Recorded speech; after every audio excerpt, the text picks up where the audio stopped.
0. Next.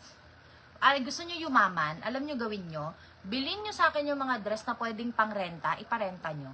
Kasi imagine ha, yung mga dress dito na pwedeng pang wedding, pang civil, iparenta nyo yan. Bilhin nyo sa akin 150, parenta nyo 200. Isang renta pa lang, bongga na. Ang dami naming gown dito, di ba minsan 99 na lang, be? Ang daming gown, pang mother of the bride, ang dami namin yan, 99 ko lang in-out. Wala lang, itry nyo, malay nyo, hindi kayo ako, dream kong business yun, kaso I don't have the time. Ang dami po namin business. Parang mababaliw na kami kakaisip na asawa ko. May alahas kami, pero kami, nawala na yung kuko ko. Basta marami kaming business, almost 7. Ayoko na, hindi ko na kaya. Pero yun sana, maganda sanang idea yun. Kasi, kunyari, parenta mo, 500, mga branded, mga Vero Moda, bawi ka agad. O ayan, super cute. Oh my gosh.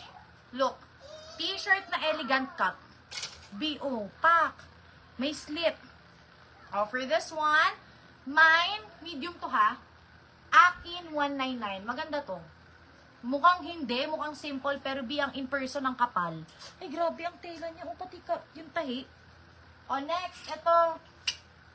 Versace on the floor. Chinese brand.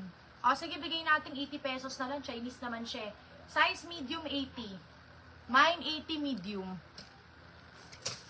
O, next. Wrap around the Chinese. Hi, babe. May lagnat ka pa? Are you still sick?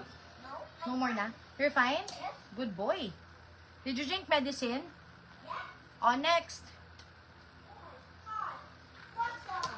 Medium.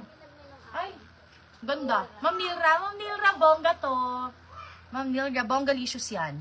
Madam, mag-send ka naman. Ay, may washable stain. Ay, ako lang nakadumi nito. Sa hanger lang to, Beno. May washable stain. Bigay ko sa'yo 150. Washable yan. Sa hanger lang yan. 150 na lang. Pa-confirm ako, madam. Ayan o. Sa hanger lang namin yan. Malilinis mo yan. Hindi to problema. Ay, natanggal ko na nga eh. Ano ba yan? Hinanasan ko na lang.